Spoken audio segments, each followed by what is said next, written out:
Olá pessoal, estamos aí com mais um vídeo. Agora é sobre o concurso que teve, né, do CNU, para pedagogo, para o cargo de pedagogo.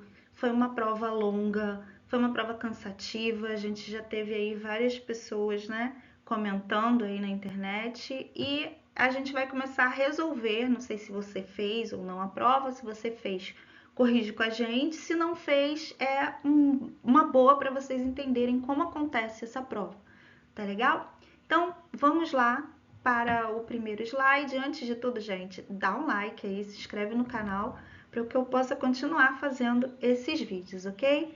Então, vão ser um total de 10 vídeos, né, para a gente comportar todas as questões, porque eu vou fazer o vídeo de 10 em 10 questões, tá? Para não ficar muito longo, muito cansativo. E eu vou resolver com vocês. Eu só montei, né, pela prova que colocaram na internet, eu só montei mesmo os slides e vou resolver agora com vocês, ok? Vamos lá. Bom, a questão 1 traz dois textos, tá? O texto 1 e o texto 2. No texto 1 diz o seguinte: a educação de jovens e adultos, EJA, é uma modalidade de ensino destinada a pessoas que não estão inseridas na educação regular por motivos diversos.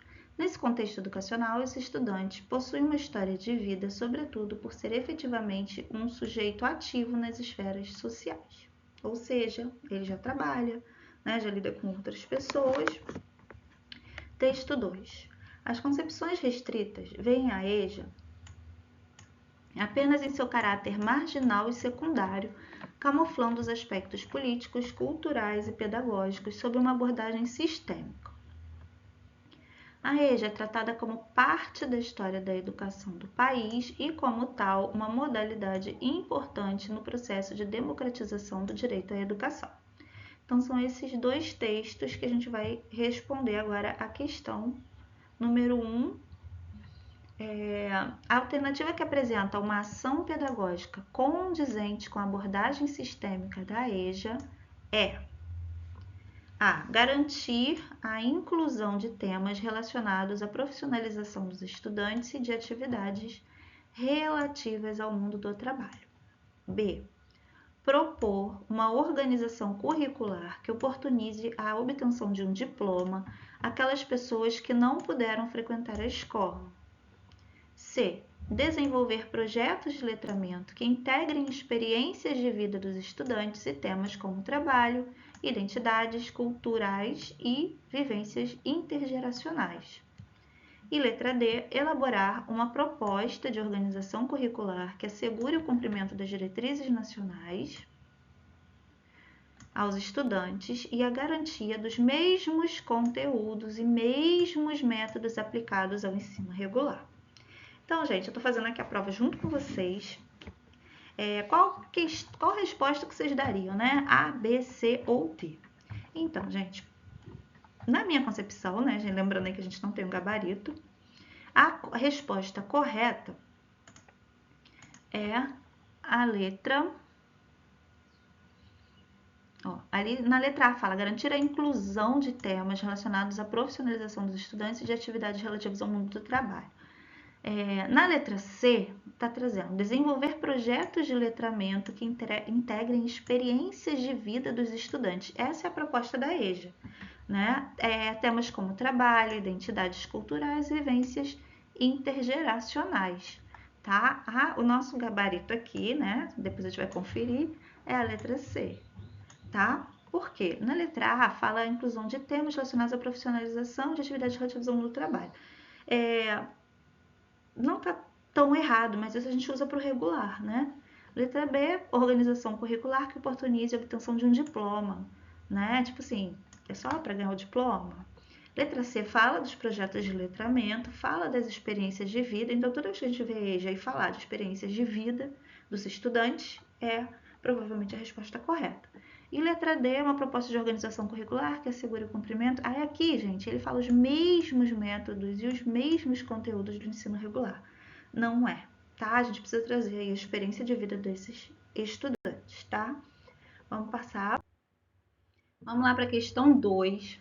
O letramento científico representa uma competência essencial no contexto educacional e tem como finalidade proporcionar que os indivíduos compreendam, apliquem e sejam críticos ao conhecimento científico a ser utilizado em suas vidas cotidianas.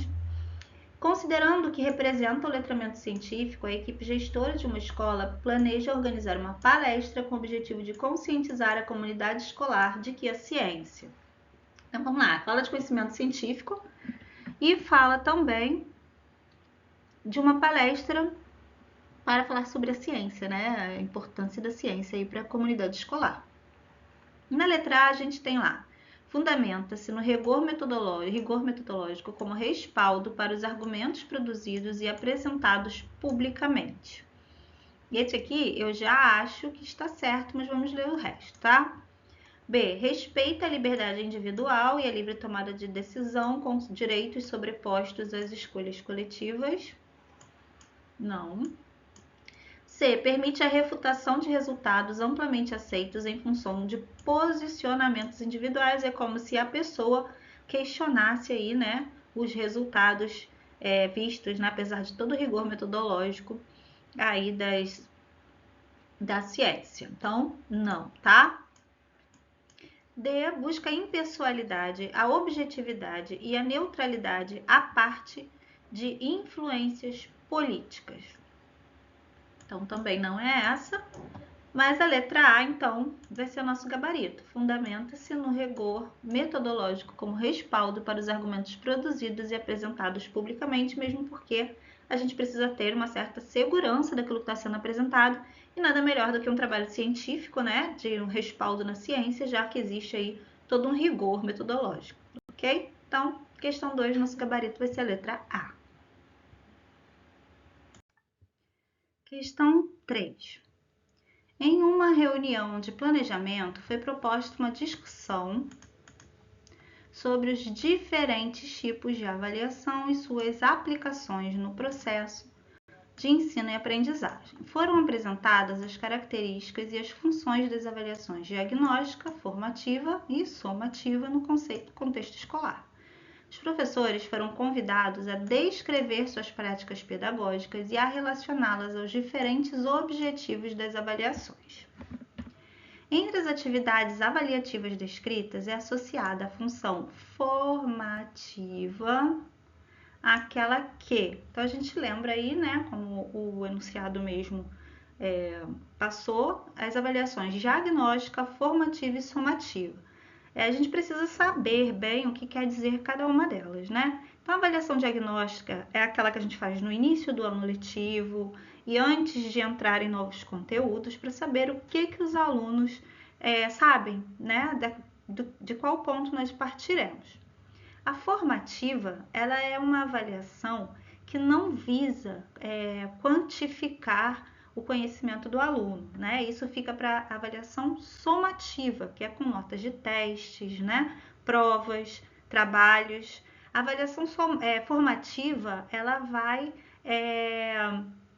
formar mesmo, né? Aquele aluno com, não é só a nota, né? Por exemplo, a participação do aluno conta muito, né? Então a gente tem aí agora as alternativas, vamos ler para saber qual que está relacionada à função formativa. A. Inicia o ensino de frações como atividade de recorte de modelos de pizza de papel divididas em partes iguais para que os estudantes resolvam uma lista de exercícios.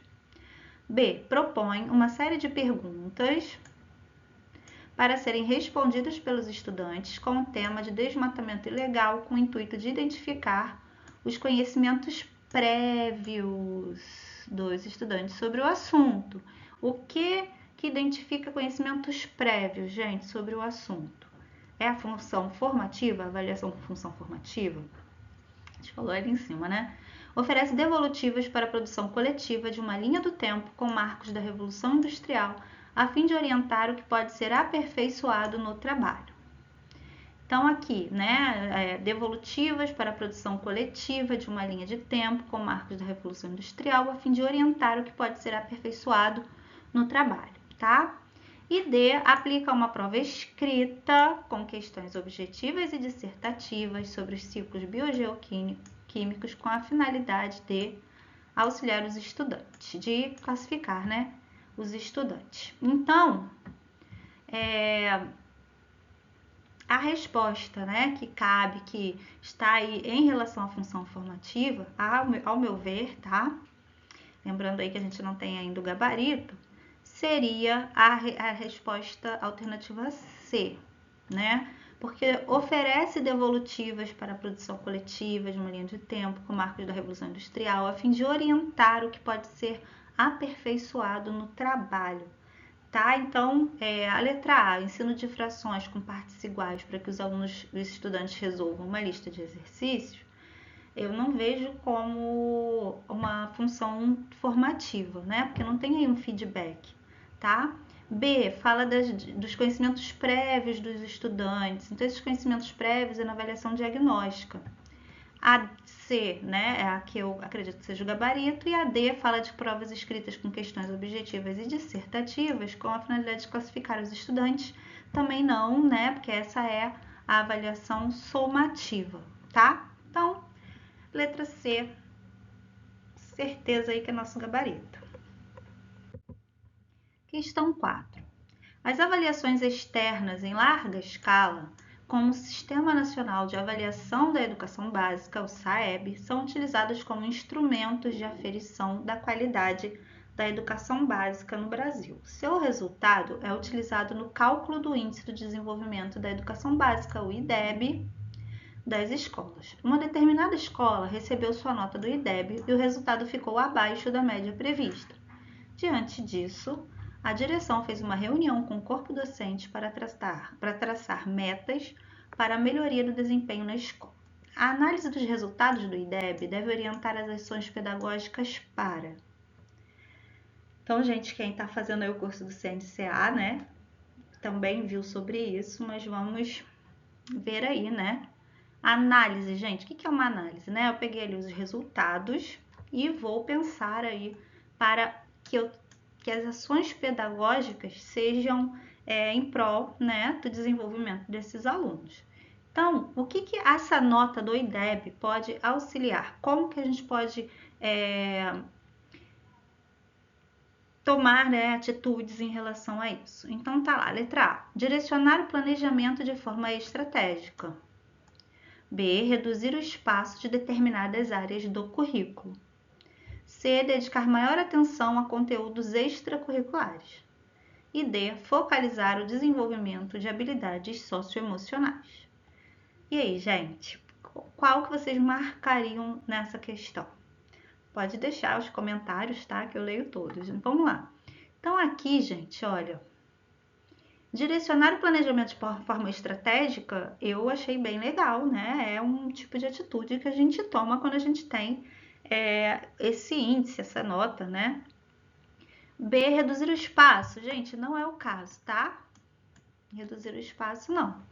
Dedicar maior atenção a conteúdos extracurriculares, ou seja, que estão fora do currículo, também não.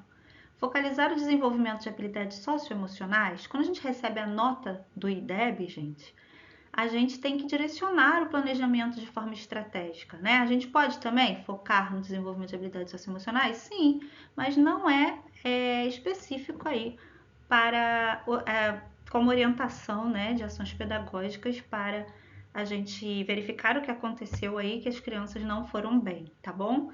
Então, nosso gabarito, letra A, tá? Bom, a questão número 5, cortou aqui embaixo, eu tentei colocar tudo numa página só, para que a gente não se perca, tá? Questão 5. Motivado pela revisão da Lei 2.711 de 2012, ocorrida no ano de 2023, um professor de ensino médio propôs uma roda de conversa utilizando a charge de jornal como recurso mobilizador para a discussão sobre os impactos das ações afirmativas do sistema educacional brasileiro. As ações afirmativas são aquelas que auxiliam, né, a combater aí o máximo, né, de todo o atraso, de tudo que a gente teve aí no âmbito da educação em relação aos alunos, né, que infelizmente a gente vê que é uma realidade, que alguns alunos não tenham seus direitos garantidos, certo? Então, as ações afirmativas foram para ter aí alguma equidade, né? Dar ali o que esses alunos precisam para que eles possam se desenvolver, ok? Então, aqui diz: a atividade promoveu a reflexão e a crítica sobre os princípios do Plano Nacional de Educação e Direitos Humanos, como respeito à dignidade humana e o exercício da cidadania democrática no Estado de Direito. Então, vamos dar uma olhadinha na charge, ó. Respeite seu ponto de vista sobre as cotas, mas é preciso levar em conta o seguinte: a captura e venda dos negros na África era feita por negros. E aí a pessoa que está conversando pensa, né, e responde: entendo. Isso anula 4 séculos de humilhação, segregação, crueldade e injustiça, né? Então, aí a pergunta é sobre a charge, né? A atividade proposta pelo professor possibilita ao estudante. Então, esse professor levou essa charge para seus alunos, né? E o que vocês acham aí que essa proposta, essa atividade com a charge, com essas falas da charge, podem possibilitar ao estudante, né? Podem ser aí positivas para essa luta, né? Desse Plano Nacional de Educação em Direitos Humanos, para que possa realmente ser dado respeito à dignidade, ok? A dignidade e o exercício da cidadania democrática no Estado de Direito. Letra A. Reconhecer as ações afirmativas previstas em lei, desde vinculadas do processo histórico de formação do povo brasileiro. Então, aqui está, ó, reconhecer as ações afirmativas previstas em lei, desvinculadas do processo histórico de formação do povo brasileiro. B. Compreender as ações afirmativas previstas em lei como uma conquista democrática decorrente da mobilização social. C. Constatar a neutralidade dos meios de comunicação em relação ao racismo estrutural e às ações afirmativas. D. Entender o debate sobre as ações afirmativas como garantia da superação da discriminação racial. E aí, gente, qual seria a resposta? O que vocês responderam, né? Quem fez aí a prova. É uma questão que a gente precisa realmente analisar, né? E a gente precisa se colocar ali. Se eu fosse um professor ou se eu fosse um aluno, né, também. E o meu professor, vamos supor que a gente é o aluno, tá? E o professor da gente traz essa charge para a gente pensar, né? Porque, infelizmente, a gente ouve realmente essa fala, né? Ah, mas quem vendia os negros eram os próprios negros, né? Uma tribo dominava a outra e fazia os negros de escravos e vendiam, né? Porém, gente, não é porque isso acontecia aí numa sociedade, né, que a gente não tem assim, a profundidade para julgar, né, que é uma outra situação, mas se quem tem essa fala, né, essa fala aí racista, de que acha que, ah não, se os negros vendiam os negros, tudo bem, né, e isso, como diz ali na própria charge, né, o rapaz respondeu com ironia, né, entendo. Isso anula 4 séculos de humilhação, segregação, crueldade e injustiça. E aí agora a gente recebe, né, o sistema de cotas e nessa charge eles pedem para que a gente pense em tudo isso e responda, tá? Reconhecer as ações afirmativas previstas em leis desvinculadas do processo histórico de formação do povo brasileiro? Não tem como, né? Uma lei que vá trazer aí essa possibilidade e não estar vinculada ao processo histórico, tá? Então não é a letra A. B. Compreender as ações afirmativas previstas em lei como uma conquista democrática decorrente da mobilização social.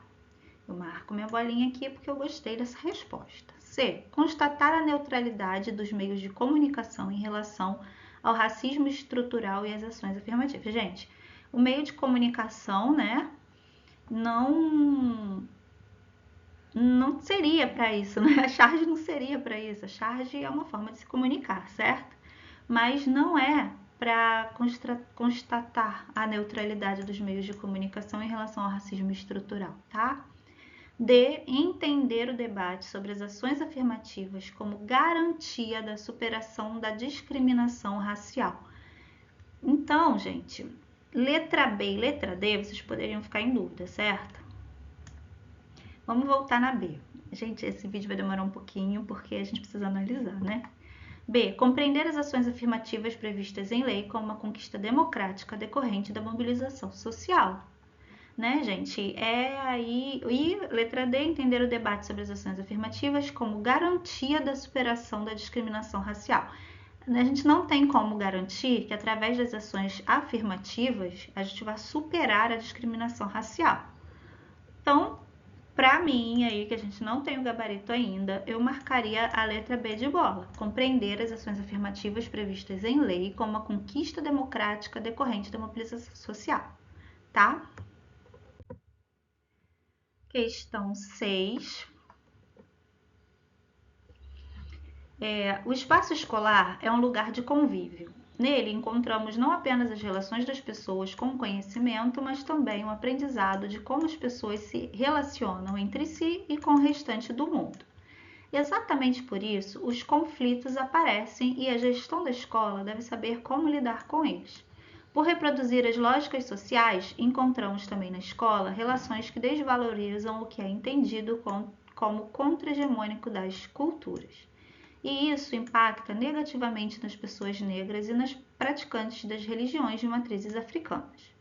Talvez os signos de Exu e de Ogum sejam boas pistas sobre como lidar com a escola na busca de espaços menos opressivos.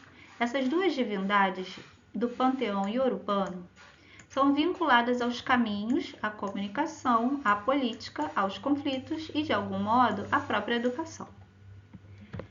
Exu e Ogum nos ensinam que a convivência não precisa de uma suposição de que todas e todos pensem do mesmo modo, desejem do mesmo modo, caminhem pelos mesmos caminhos, mas ensinam que o mundo é criado coletivamente e que entre conflitos e andanças, devemos preservar as diferenças. Com base no texto e nas ações de enfrentamento ao racismo religioso no espaço escolar, é correto afirmar que a abordagem da religião e da cultura iorubanas em sala de aula permite que professores e alunos reflitam sobre os efeitos das violências materiais e simbólicas na sociedade. B. Apresentação de conteúdos vinculados às religiões de matrizes africanas e a valorização do diálogo na resolução de conflitos nas escolas buscam uma identidade comum a todos os estudantes. Que eles já estão querendo igualar todos os estudantes, né, gente? Querendo que todo mundo tenha uma mesma identidade. C. Concepção do ambiente escolar como espaço de convívio religioso distancia-se da função social da educação, que deve focalizar conhecimentos gerais, formação disciplinar e cidadania. E D. Utilização de trechos da mitologia africana do ensino religioso cumpre o prescrito na lei do ensino de história iorubana e indígena. Então, a utilização de trechos de mitologia africana estaria aí só para cumprir o prescrito na lei, né? Que fala aí sobre o ensino da história iorubana e indígena. E aí, gente, com base nesse texto, né, que ele fala aí sobre Exu e Ogum, dizendo que eles são relativos aos caminhos, à comunicação, à política, aos conflitos e à própria educação. E ele fala de convivência, né? Que a convivência não precisa de uma suposição de que todos e todas pensem do mesmo modo, desejem do mesmo modo, caminhem pelos mesmos caminhos, mas ensinam que o mundo é criado coletivamente. Então ele fala muito do respeito, né? De cada crença pela outra crença que não é a sua, porém, né, deve ser respeitada. Então, gente, na letra A, que fala sobre efeitos das violências materiais e simbólicas na sociedade, na letra B, fala das religiões de matriz africana e a valorização do diálogo na resolução de conflitos nas escolas, busca uma identidade comum não está correta, tá? Porque não é para buscar uma identidade comum, não é isso. C. Concepção do ambiente escolar como espaço de convívio religioso distancia-se da função social, da educação, também não, né? Que está dizendo que a gente não pode sair dali dos conhecimentos gerais, da formação disciplinar, né? Também não. Então, B e C a gente já eliminaria de cara, tá? E aqui é para cumprir ou é para refletir sobre os efeitos das violências materiais e simbólicas na sociedade? Então eu fico com a letra A, abordagem da religião e da cultura urbanas em sala de aula permite que professores e estudantes reflitam sobre os efeitos das violências materiais e simbólicas da sociedade, tá? Fico com a letra A. Vocês concordam comigo? Discordam? Escrevam aí. Bom, vamos lá para a questão 7. O alienista, em O Alienista, o protagonista da trama é Simão Bacamarte, médico que funda a clínica Casa Verde para pessoas com distúrbios mentais na pequena cidade de Itaguaí. Simão começou a tratar pessoas da cidade que apresentavam sinais de loucura e passa a buscar, por meio de seus estudos, formas de estabelecer quais comportamentos da população podem ser considerados normais ou anormais, o que se torna uma obsessão. A história é relatada por um narrador observador que, ironicamente, fundamenta sua narrativa no registro histórico das crônicas da vila de Itaguaí, com temáticas distintas, porém universais. O estudante do ensino médio é convidado a acompanhar de perto as experiências de Simão Bacamarte e se depara com os dilemas envolvendo ciência, ética, exclusão social, loucura, imortalidade, entre outros temas também ambientados no contexto da época, retratada por Machado de Assis. Um grupo de professores do ensino médio utiliza a obra O Alienista para desenvolver um projeto de vida que promova discussões sobre saúde mental e bem-estar coletivo na comunidade escolar. Essa obra foi selecionada por permitir o desenvolvimento de propostas pedagógicas que: letra A. Estimulem a emissão de laudos pela equipe psicopedagógica para subsidiar intervenções feitas pelos professores. B. Desenvolvam ações de escuta entre os estudantes para que eles relacionem os temas abordados com suas vivências. C. Favoreçam críticas à excessiva medicamentalização dos comportamentos incomuns para promover reflexões sobre ética profissional.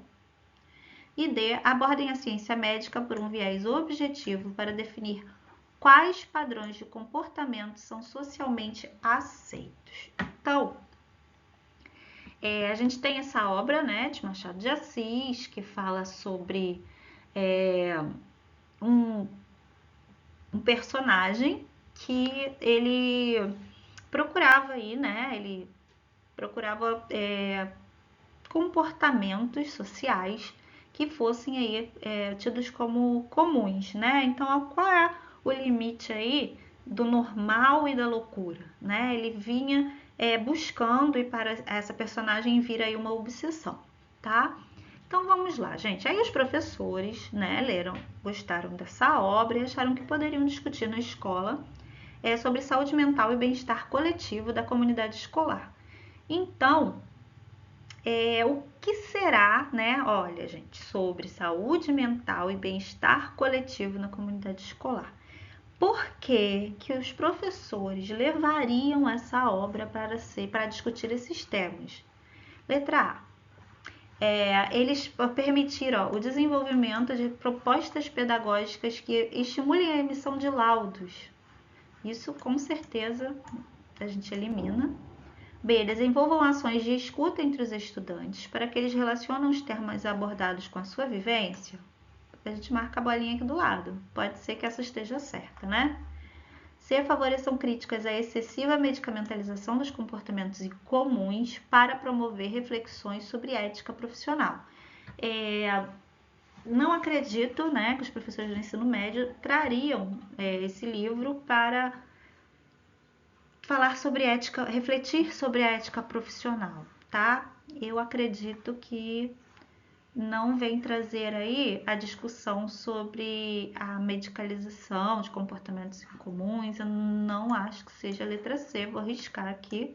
E D, abordem a ciência médica por um viés objetivo para definir quais padrões de comportamento são socialmente aceitos. Eu também não concordo com essa resposta, então vou ficar aí com a letra B. Vocês marcaram o que na prova? Me digam aí. Vocês concordam que é a letra B? Que desenvolvam ações de escuta entre os estudantes para que eles relacionem os temas abordados com suas vivências. É um projeto de vida, né? Da matéria projeto de vida, tá? Que promova essas discussões aí, tá bom? Vamos agora para a questão 8. Ao realizar a matrícula em uma escola, uma estudante de 15 anos e seus pais solicitaram à secretaria acadêmica o uso de nome social, já que na certidão de nascimento consta uma identificação masculina. Eles queriam que o nome social fosse usado em sala de aula e em documentos internos da instituição, como chamada, boletins e carteirinha estudantil. No entanto, a direção, ao tomar ciência do caso, recusou o pedido, alegando que, sem alteração no registro civil, seria impossível atender a solicitação. Diante do caso, com base na resolução MEC de 1 de 2018, que trata do uso do nome social, a gestão deve. Gente, nessa questão a gente precisa conhecer a lei, tá? E vamos ler as alternativas. A. Permitir o uso do nome social de maneira informal, mantendo os registros escolares internos. Convocar o conselho estudantil para deliberar sobre o caso, por se tratar de uma questão interna da escola. C. Acatar o pedido quando o nome social for oficialmente retificado no registro civil do estudante. E D. Atender ao pedido mediante formalização da solicitação pelos responsáveis legais da estudante. Então, essa questão, né, do nome social, inclusive a lei aí que é citada nessa resolução do MEC, a gente observa que, gente, a menina tem 15 anos, certo? Se tem 15 anos, é menor de idade. Se é menor de idade, os pais que precisam solicitar conforme a escola, tá? E a resposta correta dessa questão é a letra D, atender ao pedido mediante formalização da solicitação pelos responsáveis legais da estudante. Os responsáveis legais, por ela ser menor de idade, precisam solicitar a escola, tá? Convocar o conselho, permitir, né?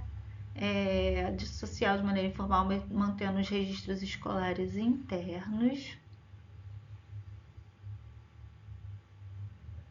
Convocar o conselho estudantil, não. Acatar o pedido, somente não, porque o nome social, ele não precisa estar na certidão de nascimento, não precisa estar em documento nenhum, na identidade, por exemplo, né? Não precisa, tá? Então, os pais vão fazer uma solicitação, porque ela é menor de idade, tá bom? Então, a gente atende ao pedido mediante formalização da solicitação pelos responsáveis legais da estudante. Bom, gente, agora a gente vai esse texto aqui em cima, né, em relação às questões 9 e 10, tá? Então, a gente vai ler, tem o texto 1 e o texto 2, tá bom? O Programa Nacional do Livro e do Material Didático, PNLD, regulamentado pelo Decreto 12.021 de 2024, que altera o Decreto 9.099 de 2017, tem como objetivos a avaliação, aquisição e distribuição de materiais didáticos e demais materiais de apoio à prática educativa para toda a rede pública do ensino básico do país. Os materiais inscritos, avaliados, selecionados e disponíveis para escolha chegam às escolas participantes do PNLD de forma sistemática, regular e gratuita. As etapas que compõem o processo de avaliação estão representadas a seguir. Então, lá, edital. Após consulta em audiência pública, o edital é publicado com a definição dos objetos, das características das obras, dos prazos e das especificações técnicas e pedagógicas. Número 2, inscrição. Processo de submissão pelas editoras das obras confeccionadas a partir das diretrizes de cada edital. 3, avaliação pedagógica. Todas as obras inscritas são submetidas ao processo de avaliação pedagógica coordenada pelo MEC e realizada por profissionais qualificados da educação. 4, escolha. Dura aí 2 meses. A avaliação dura 6 meses, né? Tá aqui, ó. Duração média do edital 6 meses, inscrição 6 meses.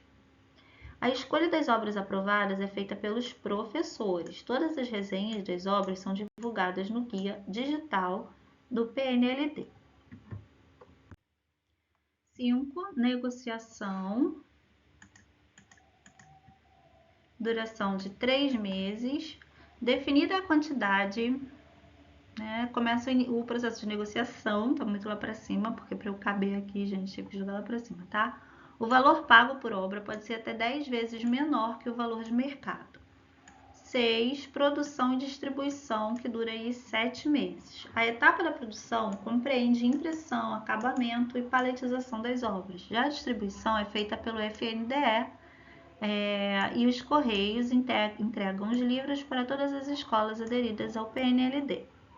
E 7. O uso do material leva aí 4 meses.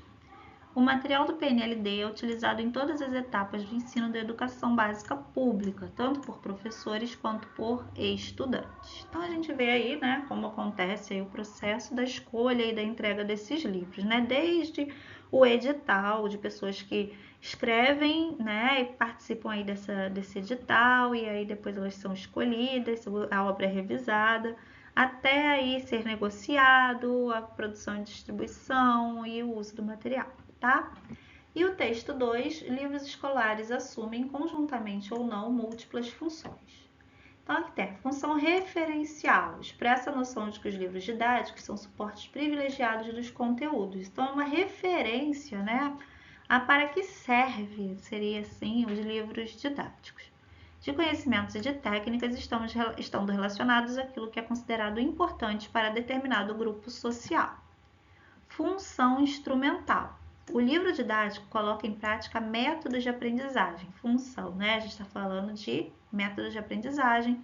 Propõe exercícios ou atividades que facilitam a memorização dos conhecimentos, favorece a aquisição de competências disciplinares e a apropriação de habilidades. Então, é para quê, né? Como que o livro trabalha? Qual é a sua metodologia, tá? Então, essa é a função instrumental. A função ideológica e cultural vai falar aí, né, o livro didático afirma-se como um dos vetores essenciais da língua, da cultura e dos valores das classes dirigentes, instrumento privilegiado da construção simbólica de identidade. Assume um importante papel político, tá? E a função documental. O livro didático fornece um conjunto de documentos, textuais ou icônicos, cuja observação e a confrontação podem desenvolver o espírito crítico do aluno. Né? O que estudando através desse método, né, com essa função cultural, qual é a sua função documental? Então, a função documental é fornecer um conjunto de documentos textuais ou icônicos, ou seja, por símbolos, né, cuja observação e confrontação podem desenvolver o espírito crítico do aluno. Questão 9. Considerando o texto 1, o Programa Nacional do Livro e do Material Didático, PNLD, vem contribuindo para a. Difundir conhecimentos socioculturais atuais com base na neutralidade que o processo de ensino e aprendizagem requer. B. Apresentar abordagens de temas socioculturais atuais e sensíveis que possam alterar o processo de ensino e aprendizagem. C. Divulgar os saberes socioculturais atuais e a historicidade humana para atender aos estudantes de regiões de difícil acesso.